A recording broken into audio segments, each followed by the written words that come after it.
What you can see here on the screen is Axelar in the middle, which is a blockchain connecting blockchains. And let me start by motivating why Axelar was designed that way. Areas you mentioned, there were some security issues in the past with interoperability, billions of dollars being lost across dozens of hacks.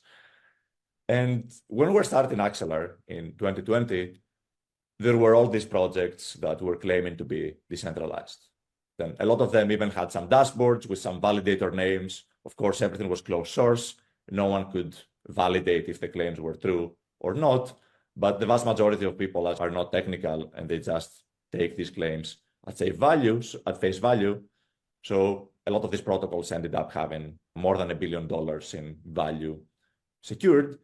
And inevitably what happened is that they were not decentralized. The founder was just holding the key in his back pocket, probably in some ledger. And when a lot of those single points of failure got compromised, billions of dollars were collectively lost. Right? The centralization aspect was the #1 cause of security issues. And back then we had to make a decision, which is, do we want to spend 2 years to build a robust decentralized infrastructure that is going to prevent this very common attack vector? Of course, it was not really a decision point for us, because as technical people, we're always going to do things right.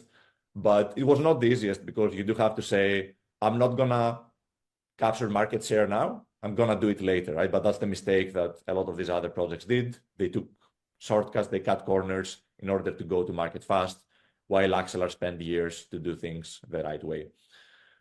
So it's really important to not have a centralized point of failure, to have a decentralized network connecting chains.